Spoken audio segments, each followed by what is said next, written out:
Hi guys, welcome back to the channel. It is a beautiful Sunday morning in Cape Town, South Africa, and I'm joined by a good friend of mine, Carl. Carl, thank you for bringing your car out today. How's it, guys? Sure, no problem, Kevin. Carl, tell me something. What car are you driving today? And if you can just give me a bit of history on how long you had the car and your journey with it.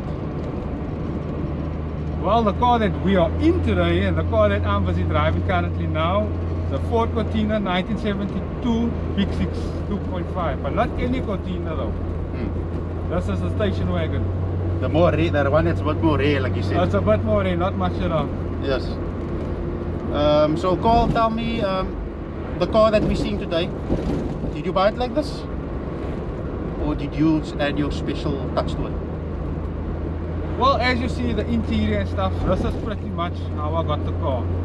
So obviously I had to add a bit of my personal touch to it. I had the car resprayed, I had a bit of the striping done, and obviously the scoop in front. Yeah, yeah.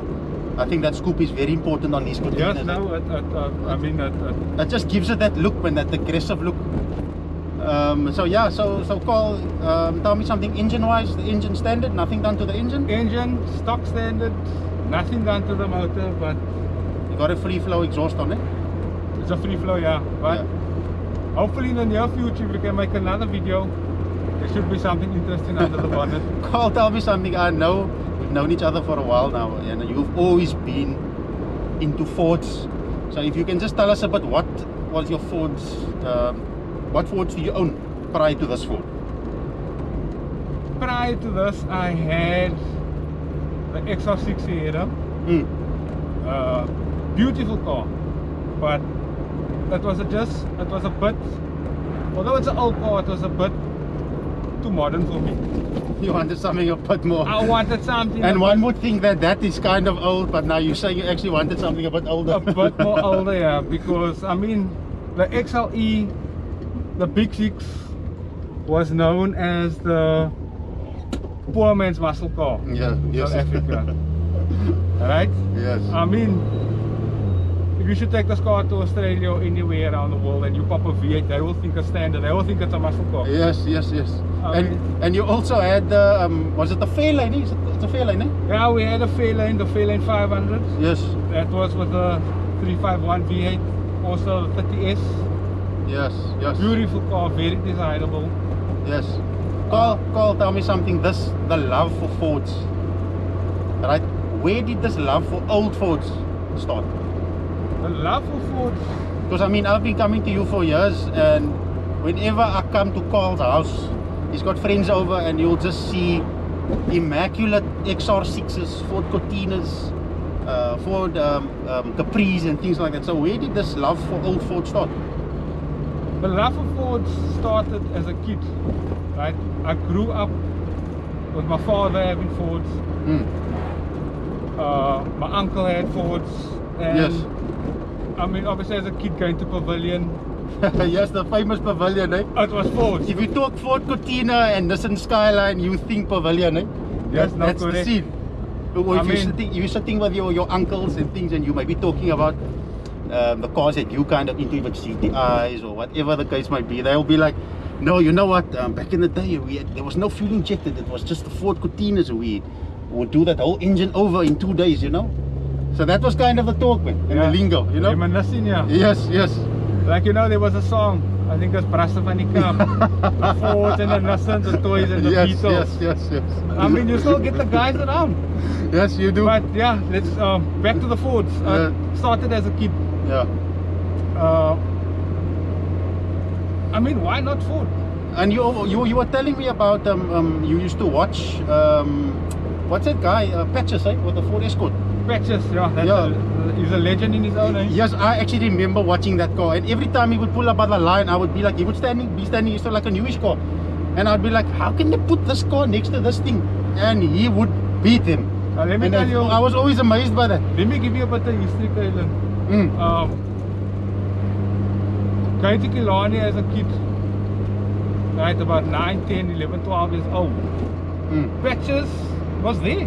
That is true, yes. If I must go to Killarney tomorrow, Patches will be there. And he will be beating newer cars, eh? Yes, no, definitely. So sorry guys, just to give a bit of history, go straight. Before we get into the next point, just to give a bit of history, guys. So the Ford, this Mark 3, the Mark 3 Ford Cortina, it started production in 1970 up until 1976. It came in a few variations, engine sizes. It came in a 1.6, 2 liter, 2.5, and the 3 liter. There was also a 3.3 version and the 3.4, which we did not get in South Africa. I know it was sold in Australia. So this is the replacement engine of the older Ford Zephyr engine.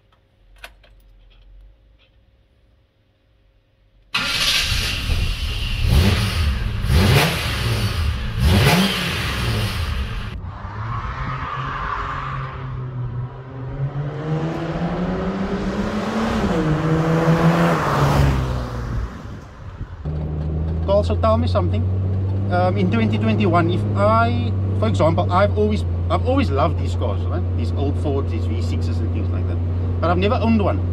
But if, for example, let's say I get one in a good condition next week and I buy one, I wouldn't know what is the things to look out for when it comes to the engine, and actually what to look out for if I go look at one, you know, to go buy.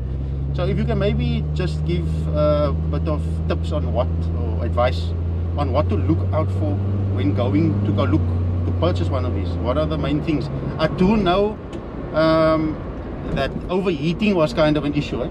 Yes, on these cars. It was. So maybe if we can just start there. And how has that problem been solved? Has the guys, have they been able to solve that issue? Yes, definitely. What a lot of guys used to do regarding the to overcome the overheating of the Fords was they used to fit the Sapphire fans, the twin fans, the radiator. Okay, so this fan was kind of a bit small. Yeah, but also inferior. When you modify the motor, it's going to cause heat, so you need to modify your cooling system as well. Yes, yes. Another thing was the valve plugs used to leak. You can't see it with your eye, but you will notice it on your radiator levels. Okay.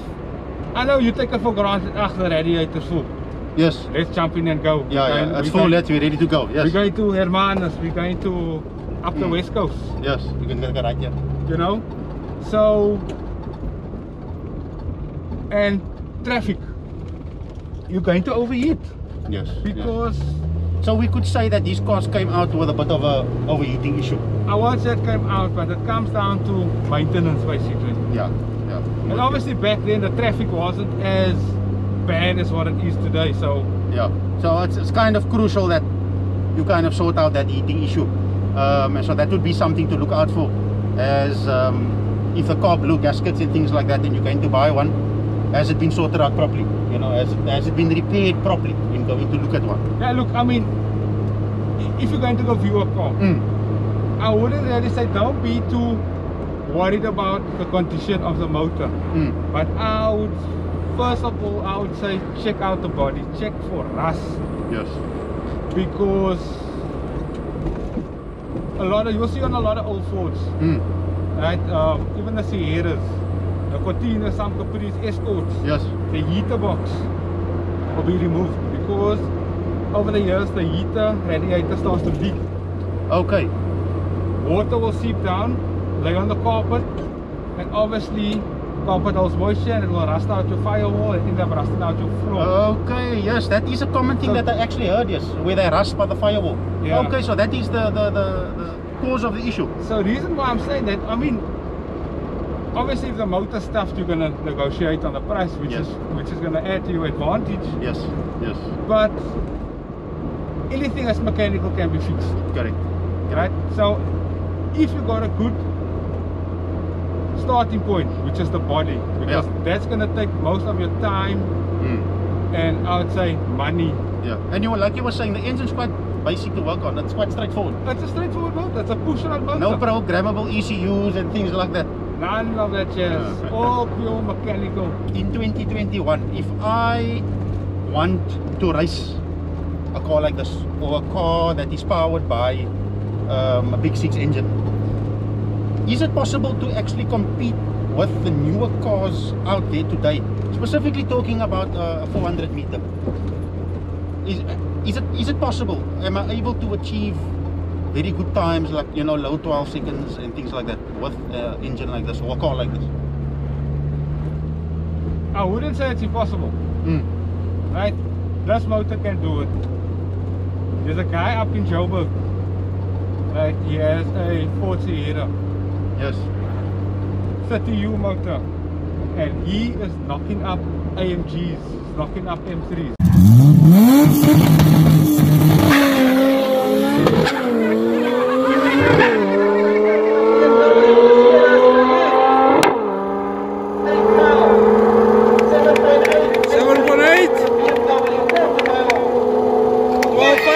What type of engine mods am I looking at? Say for example, I want to be in that bracket.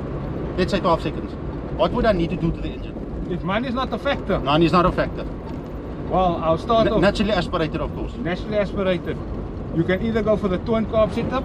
You can go for the interceptor kit, which is the triple carbs. Yes. Then you got to do your heads, you know, bigger valves, upgrade on the springs. And going a bit further down, in the middle of the motor, is your cam. A nice big cam. Nice big cam. Do your pistons, you know, maybe go 20 thou, 40 thou.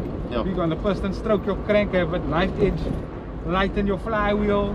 Yes, yes. And your motor will push the power. And of course, one of the most important things is try to get the car to hook up nicely.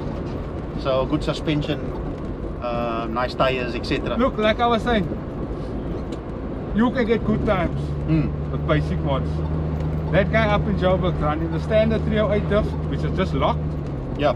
So obviously he just maybe, I think he's running, definitely slicks. Yes. So definitely. I think I mean, those rear-wheel drives, when they launch them hard with proper traction, they basically lift them. And another thing is, I know I like to stick Ford with Ford. You know, Ford body, Ford motor, Ford gearbox. But a lot of people fit the 21 or box, Toyota box, because they know it's a strong box. Yeah, it's a renowned box, eh? So with your motor being hot, you know, you have to get your gearing right. Yes. So, and go back to the one thing again, is the cooling, like you were saying. To make sure that engine's cooling system is right. Like we were saying, like, there's no point you're gonna have, especially on these engines, you're gonna have the best setup, the best cam setup, but your cooling system is not right. I'll just say upgrade your radiator, man.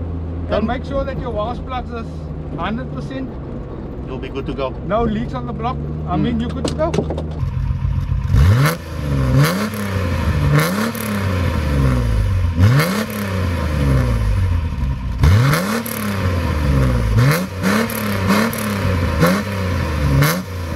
Carl has allowed me to drive his car. Thanks, Carl, for letting me drive your old school gem. It's a pleasure, buddy. It's a pleasure. This car really has that you can. It's heavy with a powerful engine, man. It's new cars. You're not gonna get that feel, man. And you know, like we said earlier, you got a little bit of that fume smell, you know, so it gives you that whole feel of, you look here, you're driving an old V6 Ford, man. No, it's not. I don't think it's fuel, man. It's nitrous oxide for the body. Yeah, so that's the feel. I get where you're coming from. That's the feel you're talking about, that you're not gonna get from another car. Exactly. It's that feel, yes. But you know, I actually expected the car to be a bit more bumpy, but it actually drives quite well for a car of this age. I mean, the flipping car is older than my grandma even, maybe. Yeah, okay, then you know the Big 6 and the XLE, they were a luxury car in their own sense as well. So obviously, if you bought it off a showroom floor or something, it would drive. It's like the modern AMG. Yes. Ford's day.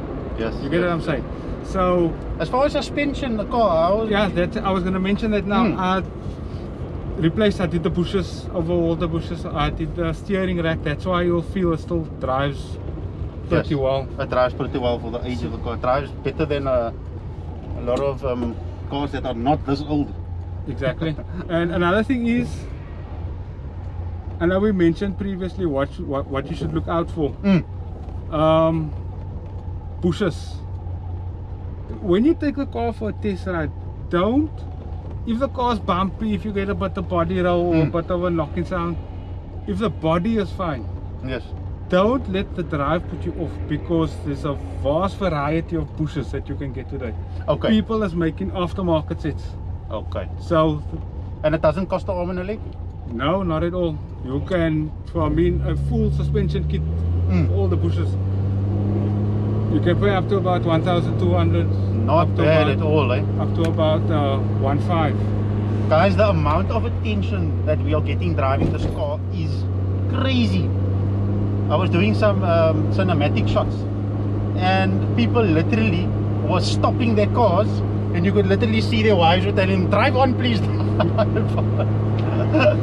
I think it's the other way around.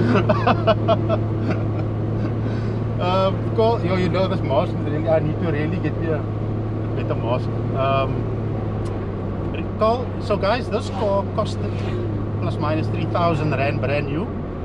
And Carl, what can we expect to pay for a neat car like this now, 2021? A neat car, showroom condition, I would put it in a range of about you're looking at about 100 to 120, 130, maybe more.